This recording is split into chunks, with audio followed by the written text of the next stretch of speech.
Gauteng's economy is double the size of Croatia's, despite the fact that Gauteng is 3 times smaller in geographical size than this European country.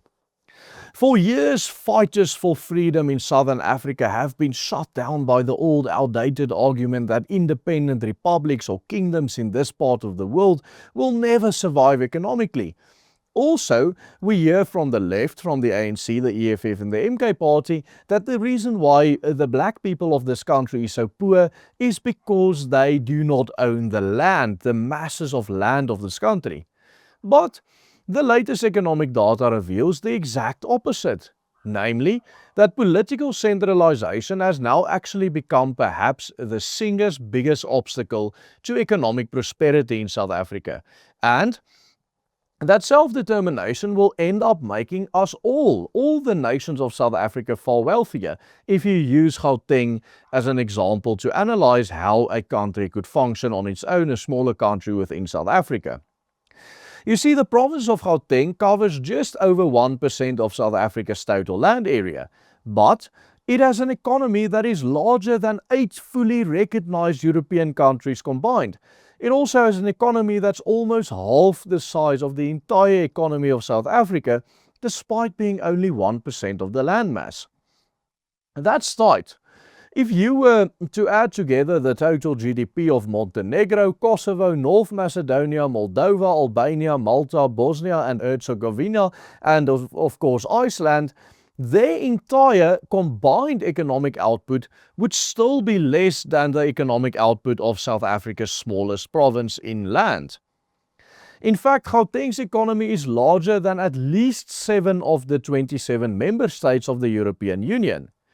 Even the second and third largest provinces in South Africa in terms of economic output, which is KwaZulu-Natal and the Western Cape, both have GDPs that are each on their own larger than 4 different EU member states. The third largest economy in South Africa, the Western Cape alone, has an economy larger than Latvia, Estonia, Cyprus and Malta. And of course the same can be said for the second biggest, which is KwaZulu-Natal. But what does this data mean, and why does it matter? More importantly, why does it matter to you, the viewer of this video? Stay tuned, because in today's video we are going to uncover the economic data and the potential that the mainstream media hoped you would never find out about. The European settlement of South Africa followed a very unique historical pattern. When the nations of Europe had settled each of their own territories, which eventually became their own homelands, tribes and peoples generally settled in close proximity to one another. There are a number of reasons for this, of course. The first of which is that in pre-modern times it would have been extremely difficult, if not impossible, to survive the European winter in isolation. Communities served as a necessary network for surviving the harsh winters of Europe.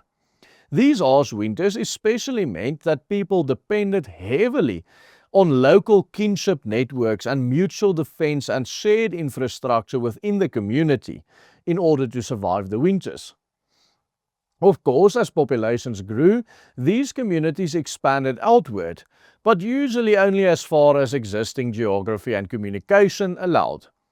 Mountain ranges or dense forests or marshlands and major rivers frequently acted as a natural barrier between neighboring peoples.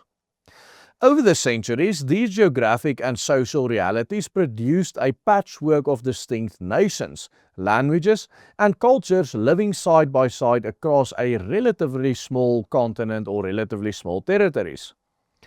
Unlike the vast frontier regions elsewhere in the world, such as America or Australia or Southern Africa, Europe became densely settled early in its history, leaving very little land unoccupied for indefinite expansion.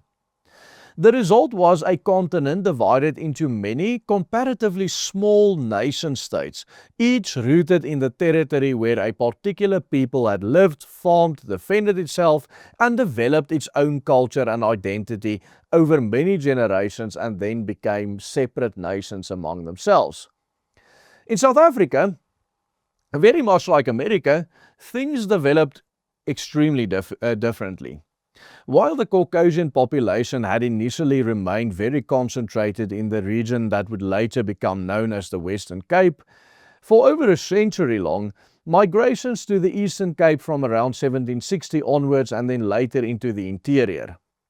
But while we are thankful for the efforts of our ancestors in carving out a country for us, this did have the effect of diluting the Afrikaner population across a vast territory, a territory now known as South Africa as well as Namibia, which together has a territory of over 2/3 the size of the European Union. Consider the following, for example. In 1836, the year in which the Great Track was initiated, the colony's own records show that there were around 81,000 white people, 35,000 Malays, and about 60,000 Khois or Hottentotte, and around 1,000 black people in the Cape Colony.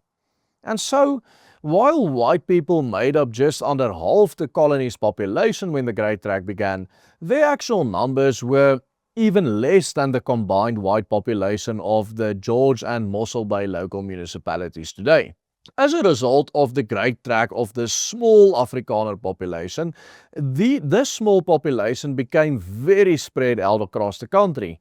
And because South Africa never experienced the massive influx of 19th and 20th century European immigration that, for example, America did, our people's population density remained extremely low throughout much of our history.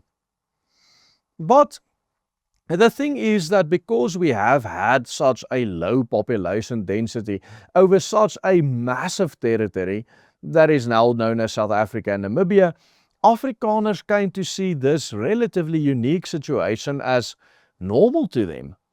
And throughout the decades past, we have come to experience the economic benefit of having such a large country.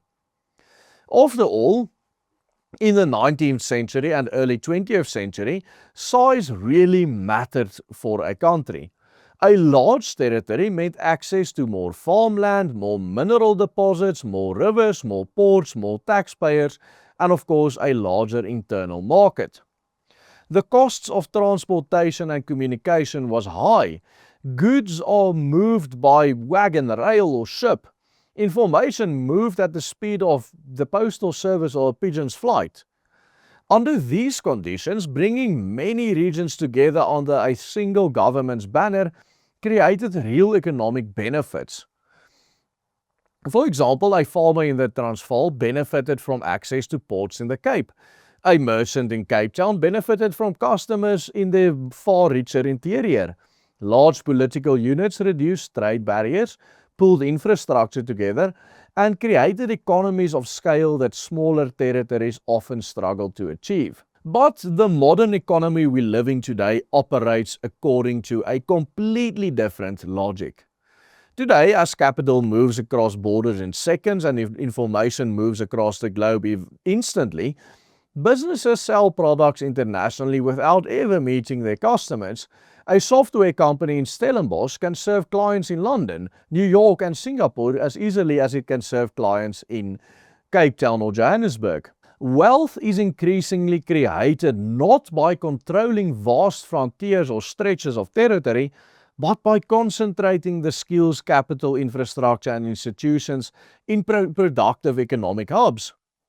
The reality also destroys the outdated narrative being promoted by the ANC and its sister parties, namely that black South Africans have been economically marginalized and that this ought to be corrected by means of land distribution. The reality is that black South Africans now own more farmland than Western Europe's biggest nations, not only in real numbers but also proportionately. The claim, therefore, that black South Africans are being disadvantaged when it comes to land ownership is completely bizarre and shouldn't put them at a disadvantage as a people or as a collective economically speaking.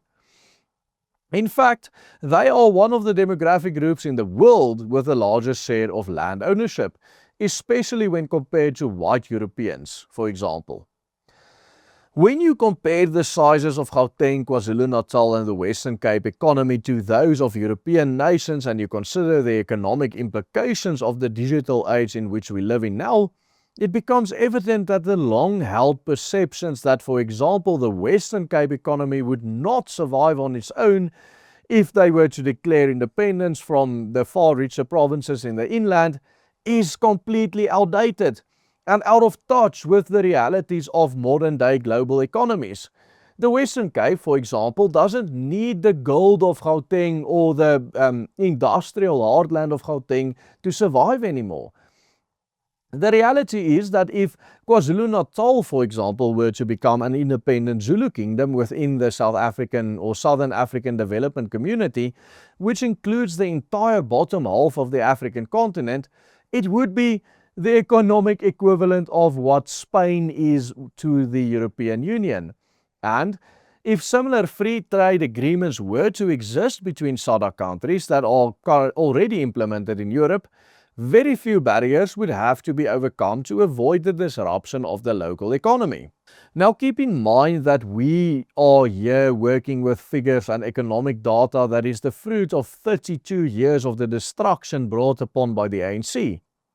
If the Western Cape or Gauteng, for example, were to be liberated from the centralized government tyranny of the ANC and were to actually set up a fiscally responsible government that doesn't waste billions in taxpayer money, this would result in far more economic prosperity and growth for the people of those provinces.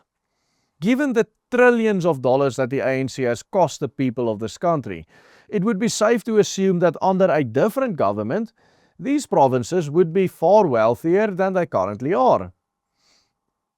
Currently, the wealth of the Western Cape and Gauteng is being redistributed through a central state that is often inefficient, corrupt, or politically captured. The Western Cape contributes around 300 billion rands to the national fiscus, while receiving a provincial budget of less than 100 billion. All this while the modern economy prosperity is not determined merely by how much wealth a region creates, but by how much of that wealth remains available for productive investment in that region. Every rand lost to corruption and cadre deployment of failed state-owned enterprises is a rand that cannot be invested into roads or ports or policing or economic development for a certain area. Ultimately, then self-determination for all the nations of South Africa is not simply the only solution in terms of ensuring everyone's cultural survival. It is, in the context of today's global economy and how modern economics work, the best economic solution for every nation in South Africa, and one which would lead to far greater prosperity for all the nations and peoples living in this country. In a recent video, we highlighted how self-determination for the Afrikaner people specifically would make all of us as Afrikaners far wealthier. We did all of the specific mathematics in that video, and you can check out that report, which I believe you will find very interesting by clicking on this link appearing on your screen right here. And please do consider supporting our research by becoming a paying member of the Willem Petscher Group. Simply follow the easy steps on the banner below. Goodbye and God bless.